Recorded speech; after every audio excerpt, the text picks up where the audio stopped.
a todos. Eu inicio agradecendo os cumprimentos que me foram feitos pelo professor Tucci, processualista que admiro muito, um dos grandes nomes do processo civil brasileiro. A saudade é recíproca, professor, assim que pudermos, vamos nos encontrar, será uma grande satisfação para mim.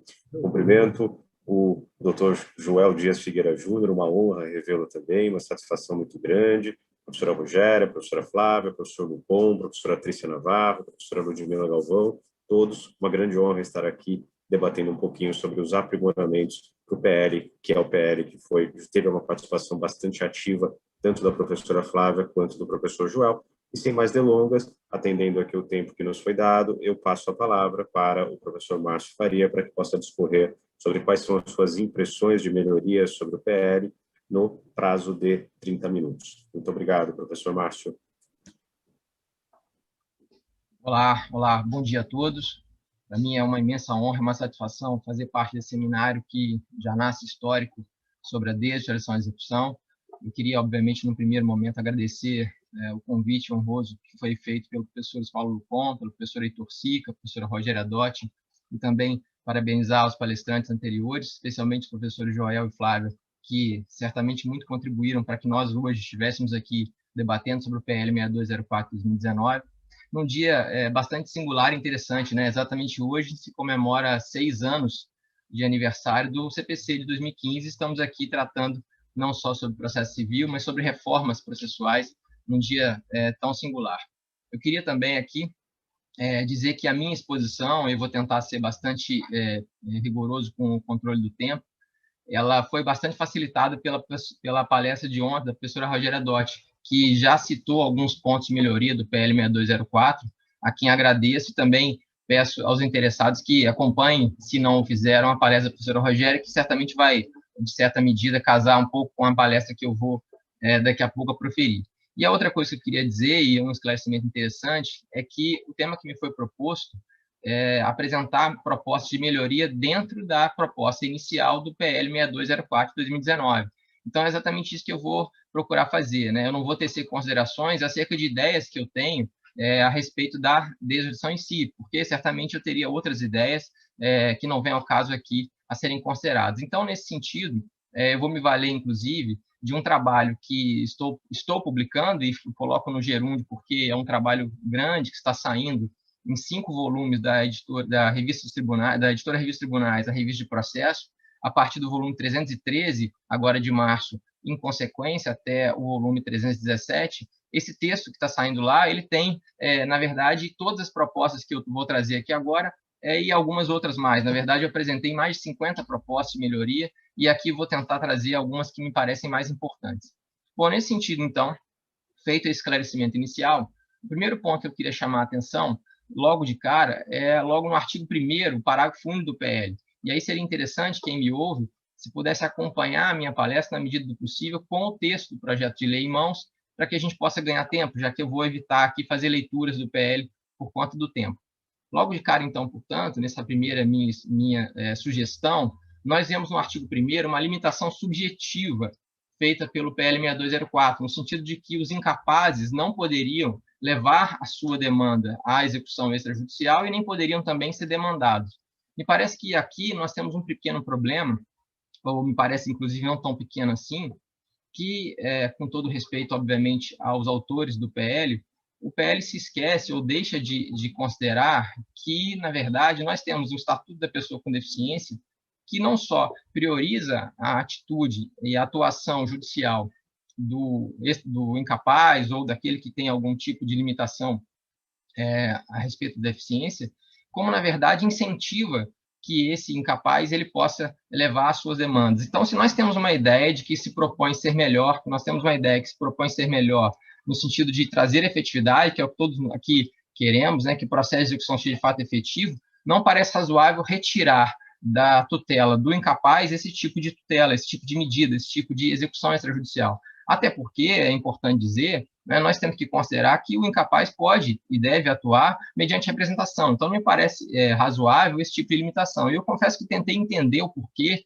dessa limitação e a única coisa que eu consegui encontrar, talvez, seria um paralelo com o artigo 8º da Lei dos Juizados, a Lei 9.099, que também faz esse tipo de limitação, mas essa lei, é importante dizer, ela é de 95, e ela pensava numa estratégia, numa ideia, em que nós tínhamos que praticar atos de forma pessoal, né? A parte tinha que ir até o juizado para poder participar de uma audiência, por exemplo, e eventualmente o legislador, naquela época, entendeu que o incapaz teria algum tipo de dificuldade nesse sentido. Nós sabemos que isso hoje não é verdade, nós sabemos que a maioria dos atos vai ser praticada, nesse caso, se essa lei for aprovada, se esse projeto for aprovado, vai ser aprovado de forma eletrônica, e ainda que assim não fosse, né, nós poderíamos ter representatividade, como eu já citei anteriormente. Então, me parece que uma primeira proposta de melhoria seria exatamente essa de evitar, de retirar, melhor dizendo, essa restrição que consta do artigo 1º, parágrafo único do PL. Um segundo ponto, uma segunda proposta que me parece interessante de aprimoramento, e aqui eu vou tecer apenas breves considerações, porque a palestra do professor Marcelo Abelha versa sobre a advocacia e o PL 6204, mas eu não posso deixar de comentar, é que me parece que faltou um pouco de diálogo do PL 6204 com a lei dos juizados especiais, mais uma vez aqui referida. Por que razão? Nós sabemos que nas causas de até 20 salários mínimos, é possível que a parte vá até o juizado especial estadual civil sem a presença do advogado e sem o pagamento de custas. E o PL não faz nenhum tipo de referência a respeito desse tipo de situação. Então, eu fico com a dúvida, e é uma dúvida que até hoje ainda tenho.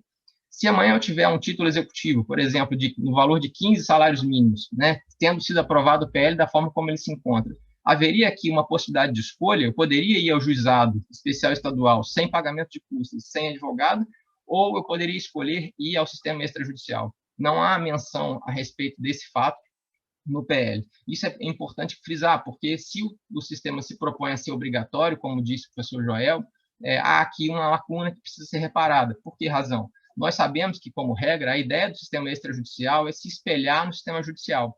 E aqui não há esse espelhamento, por razão simples que eu acabei de citar.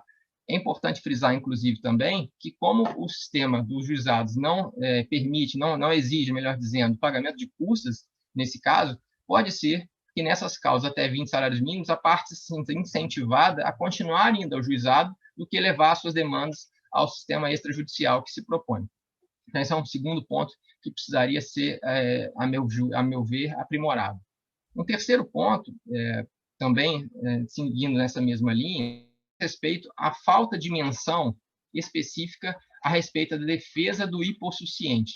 Nós sabemos que o artigo 1º do PL, ele diz que o CPC vai ser aplicado ao projeto extrajudicial naquilo que não for incompatível. Então, essa lacuna, claro, o intérprete conseguiria resolver, embora o PL não diga a respeito da atuação da Defensoria Pública e dos núcleos de prática jurídica para a tutela do hipossuficiente, isso nós conseguiríamos resolver com uma interpretação, não há dúvida. Mas, se nós pretendemos um PL, né, um projeto de lei novo, que vai tentar regulamentar uma causa bastante complexa que nós temos e que acomete todo o jurisdicionado, que é a execução, seria interessante que o PL fizesse menção expressa à atuação tanto da Defensoria como dos núcleos de prática jurídica, como, aliás, já acontece em outros procedimentos extrajudiciais, como no inventário na partilha, que está lá no artigo 610, parágrafo 2º do CPC, e no divórcio, no artigo 733, parágrafo 2º. Então, me parece que também seria interessante que o PL fizesse menção expressamente à atuação da Defensoria Pública e dos núcleos de prática jurídica, os escritórios modelo, como queiram, na atuação do hipossuficiente de forma extrajudicial. Um quarto ponto importante que me parece de aprimoramento do PL 6204 diz respeito ao artigo 6º, que fala sobre o que poderia ser levado ao cartório extrajudicial, o que poderia ser demandado. E lá diz expressamente que só as obrigações pecuniárias, as obrigações de pagar quantia, que seriam desjudicializadas, o que, portanto, a gente chega à conclusão de que as execuções específicas, ou seja, as obrigações de fazer, não fazer e entrega de coisa, continuariam, pela redação originária do PL, continuariam sendo judicializadas. Pois bem, essa é uma escolha do legislador da qual eu não quero, inclusive, comentar. Mas, dentro desse aspecto da obrigação pecuniária, me parece que é importante frisar que falta ali, ou pelo menos deveria ali haver essa menção, a respeito das obrigações alimentares. Por que razão? Ora, nós sabemos que, embora tenha natureza de alimento, se trata de uma obrigação pecuniária. É possível ou não, tratando-se de uma verba alimentar, levá-la ao cartório extrajudicial ou não a partir da redação do PL? Esse é um outro ponto que o PL não enfrenta.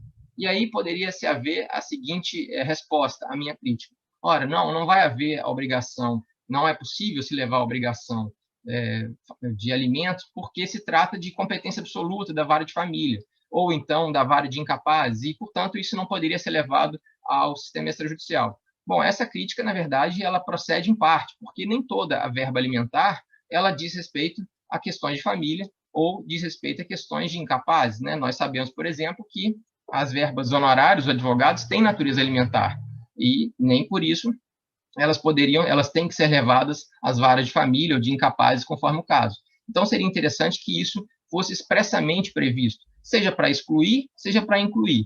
Agora, se for feita a opção por incluir as verbas alimentares no todo, a minha sugestão, desde logo, é que se exclua a medida executiva da prisão civil, considerando que o PL pensou na possibilidade de cobrança de alimentos, não me parece possível se falar em prisão civil extrajudicial. E, portanto, então, seria aqui o caso se aplicar o artigo 528, parágrafo 8º do CPC de 2015, que permite judicialmente a escolha pelo credor se ele vai se valer do rito da prisão civil ou não, se ele vai se valer de outras medidas executivas típicas ou atípicas, conforme o caso. Aqui me parece, portanto, então, que seria importante fazer essa menção no PL 6204 antes da sua aprovação. Dando prosseguimento aqui nas minhas sugestões, eu trato do assunto do protesto, que foi muito bem falado pelos professores Flávia e Joel no primeiro painel desse nosso dia 16 de março. Aqui eu não vou, obviamente, discutir a respeito de números, eu não vou discutir a respeito da efetividade ou não do protesto. Eu reconheço que há ali o seu interesse, eu reconheço da importância, mas me parece que para os títulos judiciais, porque é importante dizer, para quem está chegando agora, para quem está me ouvindo, que ainda não teve a oportunidade de ler o PL 6204, é importante dizer que o PL se propõe a desjudicializar tanto as execuções lastreadas em títulos judiciais, no cumprimento de sentença, como as execuções lastreadas em títulos extrajudiciais. Me parece que para os títulos judiciais, para o cumprimento de sentença, a razão de ser do protesto prévio, ela deixa de existir, porque se a ideia é, com a medida coercitiva, permitir que o executado tenha algum tipo de restrição creditícia e possa buscar fazer um acordo, possa buscar fazer o pagamento do débito, que é o que acontece com o protesto extrajudicial. No protesto judicial, isso me parece não ser importante, ou pelo menos perder a sua importância, porque, primeiro, o executado já conhece, como regra, a existência do processo, afinal de contas, ele já foi citado na fase de conhecimento. Segundo, o protesto judicial já poderia ter sido feito, eventualmente, por conta de decisões do próprio juiz ou algum tipo de restrição creditícia também feita por decisões judiciais. E terceiro, me parece que, embora nós saibamos que o pagamento do protesto se dá ao final, para efeito de acordo, pode ser que esse protesto prejudique a realização desse acordo. Por que razão? O artigo 6º, parágrafo 6º do PL, diz que se houver um acordo, por exemplo, né, vamos imaginar que nós tenhamos uma execução de 50 mil reais. Vamos imaginar que o exequente abra mão de metade do seu crédito para poder fazer um acordo. Ele entende que é possível conceder 50% de desconto no crédito, portanto, na obrigação principal, para poder resolver amigavelmente a questão, ainda que de forma extrajudicial. O artigo 6º, parágrafo 6º do PL, diz que essa possibilidade de desconto não se estende aos emolumentos. E é interessante porque o acessório, nesse caso, vai ter que ser pago integralmente, pelo artigo 6º, parágrafo 6º, e o principal pode ser feito de forma parcelada, pode ser feito de forma com desconto, algum tipo de benefício. E parece que deve haver aqui a mesma regra. Ora, se há que se falar num desconto do principal, o acessório tem que seguir, os emolumentos, então, teria que acompanhar, sob pena de você dificultar o acordo. Né? Seria, nesse caso, mais vantajoso fazer um acordo judicial do que fazer um acordo extrajudicial, e não é essa a ideia do PL. Um outro ponto, encaminhando para a minha sexta sugestão, diz respeito à competência. O artigo 7º do PL trata da competência de uma forma bastante simples, mas me parece também de uma forma bastante simplória. Ele diz, basicamente, que a execução dos títulos judiciais vai ser feita no foro da tramitação originária do processo. E a execução de títulos extrajudiciais vai ser feita no foro do devedor. E aí, com todo respeito, as regras de competência, nós sabemos, os professores de processo, estudiosos, advogados, operadores de direito em geral, as regras de competência e execução, elas não são o nosso pior problema. Pelo contrário, né, elas buscam atingir como regra o patrimônio. Há uma regra, por exemplo, interessantíssima no artigo 516, que permite que o credor escolha o foro onde vai processar o cumprimento de sentença, quando perceber, eventualmente, que, diferentemente do foro originário, exista ali patrimônio num outro foro, então é possível que eu requeira que o cumprimento de sentença seja processado em vara diversa daquela que o título judicial foi formado, e nada disso é considerado pelo PL. Vou dar um outro exemplo. O artigo 101, inciso 1º do Código de Defesa do Consumidor, diz expressamente que, tratando-se de demanda consumerista, nós vamos, obviamente, como todos sabemos, nos valer da faculdade de ajuizar a demanda no foro do consumidor. Então, imagine que eu tenha uma demanda consumerista que gerou um título executivo. Nesse caso, nós vamos desconsiderar o Código de Defesa do Consumidor e vamos necessariamente tratar do foro do devedor, que é o que diz a regra do artigo 7º, e parece que aqui a sugestão seria, em relação à competência, devemos seguir o que diz o CPC, mais especificamente o artigo 516, que eu já citei, para os títulos judiciais, e o artigo 781 para os títulos extrajudiciais. Há ainda um outro problema, né? Não há no PL nenhum tipo de regulamentação a respeito de conflitos de competência, que eventualmente pode existir. E aí já adianto que a minha sugestão seria se valer do artigo 20, que permite a consulta ao juiz estatal para que eventualmente, essa questão de conflito de competência seja resolvida. Um outro ponto bastante importante, principalmente para o advogado e para a secretaria, seja ela judicial, seja ela extrajudicial, diz respeito aos prazos. O PL ele não tem um sistema uniforme de contagem de prazos.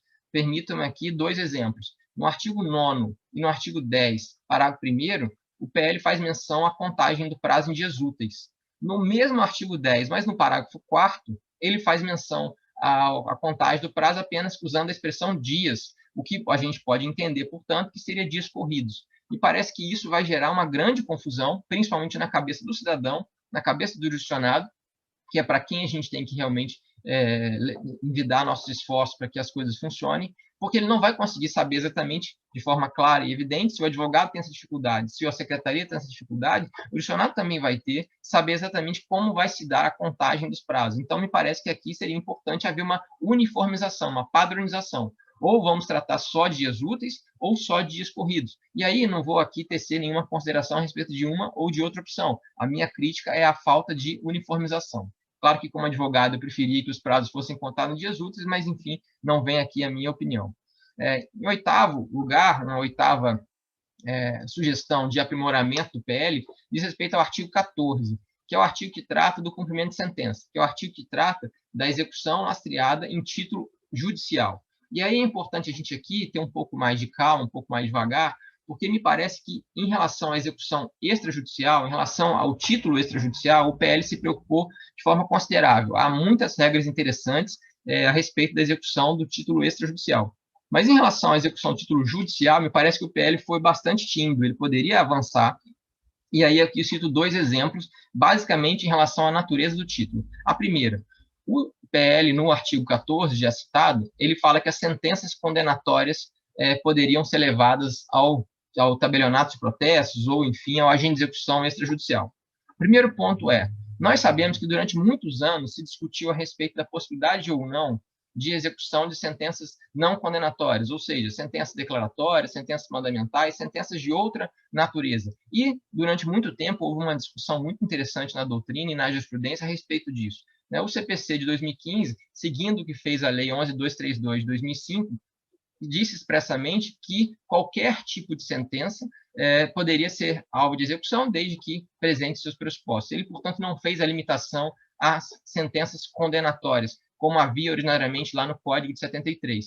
E aqui o PL regressa, o PL volta atrás, o PL faz menção apenas às sentenças condenatórias. E aí eu fico com a dúvida. Primeiro, as outras sentenças não poderiam ser levadas à execução extrajudicial? Primeiro ponto. E segundo, de forma ainda mais grave, o PL não faz menção aos outros títulos executivos judiciais presentes no inciso 2 em diante do artigo 515. Por exemplo, ele não fala da sentença arbitral. Por exemplo, ele não fala da sentença penal condenatória transitada em julgado. Por exemplo, ele não fala de decisões estrangeiras. Elas poderiam ser levadas à execução extrajudicial? O PL não faz menção a isso. E é importante dizer, não fala e não dá para interpretar a partir do artigo 1º, usando o CPC de forma supletiva ou subsidiária. Por quê?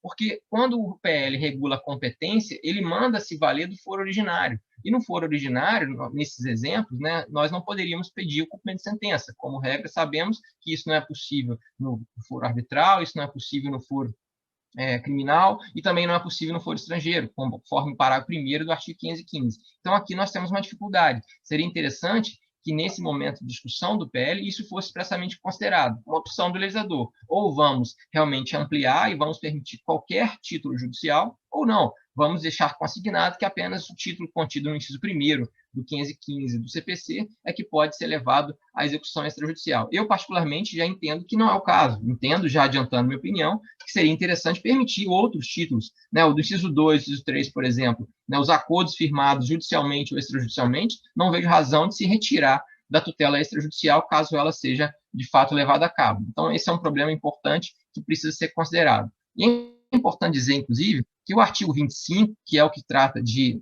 uma regra de direito intertemporal, ele não resolve o nosso problema. Por que razão? Porque ele diz que as execuções pendentes, no momento da entrada em vigor da norma, poderá ali, em relação a elas, o exequente escolher se vai levar ao foro extrajudicial ou não, se vai manter no foro judicial. Mas isso não significa que os títulos que ainda não vieram a ser formados não estão resolvidos por esse artigo 25. Então, imagine que a norma entre em vigor, por exemplo, em 2022 e meu título vai ser formado só em 2024. Será que, nesse caso, eu vou poder escolher levar ao título extrajudicial ou não, num processo que, eventualmente, já está pendente há algum tempo? Então, esse é um ponto importante que me parece que também deve ser ali feito um aprimoramento. E aí eu chego nos 2 pontos centrais, eu me permiti ser um pouco rápido para chegar nos 2 pontos mais importantes das minhas sugestões. A primeira delas diz respeito à base de dados mínima, obrigatória, que está presente no artigo 29, que a professora Flávia, inclusive, já mencionou, e a professora Paula Costa Silva, quem rende minhas homenagens e minha saudade da Leymar, também faço menção. Nessa base de dados mínimos obrigatória, eu sugeriria que alguns dados fossem ali agregados. Não há no PL nenhuma previsão a respeito disso, isso ficaria a respeito do CNJ, e é importante dizer, como integrante da comissão de estudos a respeito da execução do CNJ, isso já está sendo feito lá, eu posso testemunhar, o professor Joel também faz parte da comissão, nós já estamos trabalhando com essa ideia de buscar bens de forma eletrônica, de ter acesso a essa base de dados, mas é importante dizer que algumas coisas deveriam ser consideradas. Por exemplo, a ideia de se falar de redes sociais. Né? Acho que seria interessante considerar nesse perfil do executado as redes sociais, porque nós sabemos que isso pode ser um indício de fraude à execução, como tem acontecido em alguns processos judiciais. Um outro exemplo, se esse executado faz parte ou não como cotista ou acionista em pessoas jurídicas. Seria interessante que isso constasse também dessa base de dados mínima obrigatória, além, obviamente, de outros dados, como a identificação completa, os endereços, o rol de bens registráveis, dados bancários, a existência de participação de certames estatórios e, eventualmente, também dados como, por exemplo, cadastro na Agência Nacional de Aviação Terrestre, na ANTT, e na Agência Nacional de Aviação, porque, eventualmente, o executado não tem um único centavo em seu nome, mas ele está viajando pelo Brasil afora, pelo mundo afora, e, eventualmente, isso também pode ser, num eventual cruzamento de dados, se descobrir isso. Um outro dado importante é também já citada pela professora Paula Costa Silva, uma base nacional de execuções, que é fundamental, até porque nós precisamos saber exatamente onde esse executado está sendo processado e por quem ele está sendo processado. Mas, em relação a esses dados, eu tenho aqui uma preocupação que eu queria trazer aos colegas. Me parece que seria interessante, até por conta da Lei Geral de Proteção de Dados, que o agente de execução, seja ele quem for, que ele trabalhe, como acontece na França, como uma espécie de filtro de privacidade. Quero dizer, não é possível, por exemplo, que o exequente tenha acesso a toda a universalidade patrimonial do executado, se eventualmente ele tem uma dívida que, com um único veículo, por exemplo, consegue suprir a existência daquele crédito. Imagine, por exemplo, que eu tenha que quebrar o sigilo bancário do executado e descobrir que ele tem contas em vários lugares, quando, na verdade, uma única conta resolveria o problema. Então, quem tem que fazer esse filtro, me parece, é o agente de execução. E isso acontece, é importante frisar, no sistema francês. No sistema francês, o CIE de Justiça, já citado aqui, entre várias outras palestras, ele exerce essa função de filtro e, inclusive, responde tanto civil como administrativamente e criminalmente, se eventualmente ele permitir o mau uso desses dados pessoais do executado, seja uma pessoa física ou uma pessoa jurídica. Para os colegas terem uma ideia, no Código Penal francês é possível, pelo artigo 226, item 21, uma pena de 5 anos de prisão e uma multa penal de até 300 mil euros se o CIE de Justiça eventualmente fizer mau uso desses dados do executado ou do exequente. E aí, para chegar no ponto final, e estou realmente encaminhando para o final, para observar o tempo e não prejudicar os demais palestrantes, me parece um ponto central, que é a preocupação com a imparcialidade do agente de execução. Eu já falei sobre isso e convido os colegas também a conhecerem outras exposições que eu já fiz, e essas palestras estão lá no meu canal do YouTube, o @professor Márcio Faria, mas eu queria aqui pontuar que é fundamental, até por conta dos debates que estão acontecendo no Supremo. O professor Fernando Crespo sempre fala sobre isso, ontem mesmo ele mencionou aqui, e também o professor Leonardo Carneiro da Cunha, que diz respeito à imparcialidade ou não do agente de execução. E para que a gente consiga preservar essa imparcialidade, eu queria aqui trazer algumas sugestões. A primeira delas é: o agente de execução, me parece, deve ser considerado como auxiliar da justiça, incluído ali no artigo 148, inciso 2 do CPC. E, se possível, já que nós estamos falando em reformas, que se inclua expressamente a expressão agente de execução no rol do artigo 149. Com isso, vai ser possível alegar o impedimento e a suspeição do agente de execução nos casos em que houver ali algum tipo de problema dessa natureza. Uma outra questão importante me parece que deve ser o agente de execução equiparado para efeitos penais aos funcionários públicos, assim como acontece com os árbitros, lá no artigo 17 da Lei de Arbitragem, a Lei 9.307/96. Um outro ponto importante, e aí me encaminhando para o final, na verdade, se divide em duas sugestões. A primeira delas e aqui eu peço vênia para discordar um pouco da professora Rogéria Dotti, me parece que é possível, assim como no sistema português, que o credor tenha o direito de destituir o agente de execução, se eventualmente o agente de execução não estiver ali fazendo o serviço como deveria fazer. Isso já foi regulado lá no direito português, e há ali uma grande vantagem da possibilidade desse direito de destituição. Mas, por outro lado, se esse direito de destituição se der apenas por parte do credor, o agente de execução pode se sentir como um procurador do credor. Eventualmente ele pode assim: olha, eu tenho que aqui fazer o que o credor está pedindo, porque se eu não fizer, ele vai me destituir, e eventualmente eu posso perder os emolumentos ao final, eu posso ter algum prejuízo pelo trabalho todo que já foi feito.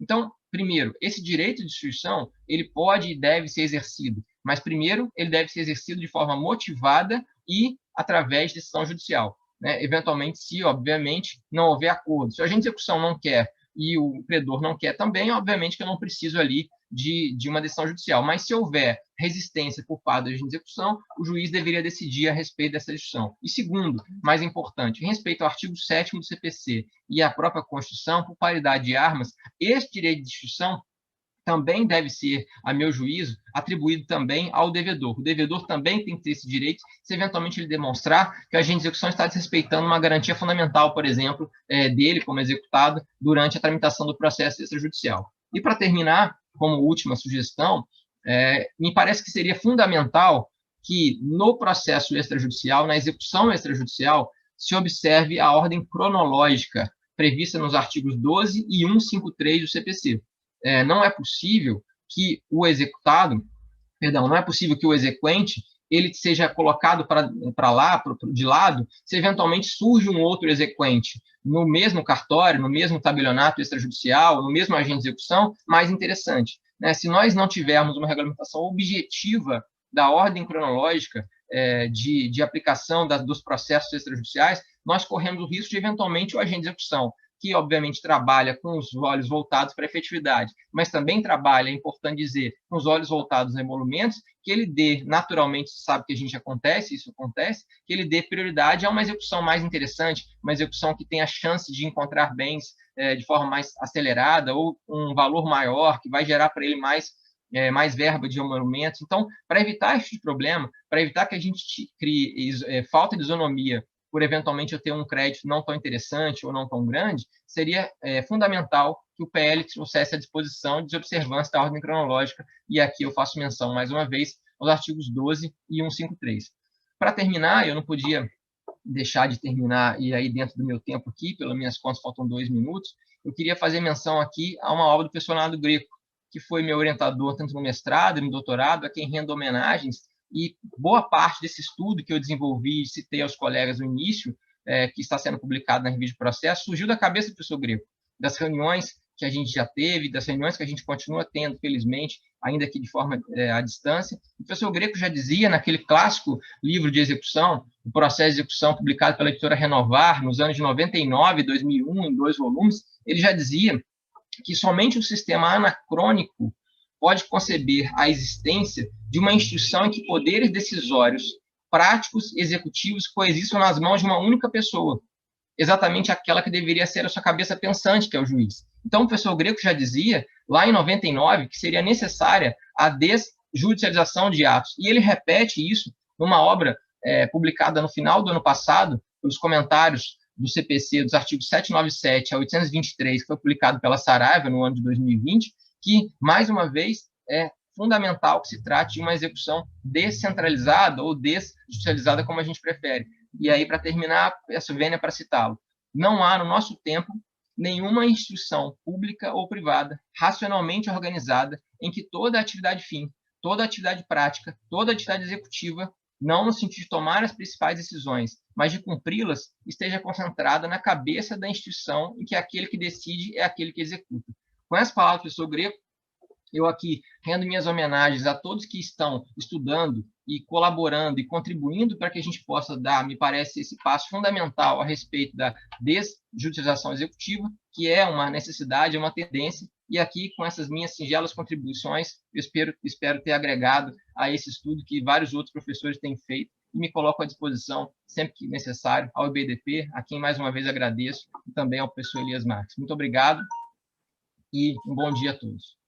Eu que agradeço, professor Márcio, foi bastante interessante ouvi-lo, né, e conseguiu, na verdade, fazer abordagens extremamente interessantes e complexas e dentro do teu tempo. Então, meu duplo parabéns, seja pelos comentários e seja por ter ficado realmente dentro do tempo. Parabéns mesmo. Já devolvo a palavra à professora Rogéria Dotti para o prosseguimento, então, dos nossos trabalhos. Cumprimento a professora Trícia Navarro, né, querida amiga, e, professora Rogéria, passo a palavra para a senhora. Muito obrigado. Agradeço imensamente a belíssima exposição do professor Márcio Faria, nos trouxe aqui importantes elementos de contribuição para a melhoria do PL 6204. Parabéns por sua exposição, muito rica em conteúdo aqui para melhorias do projeto.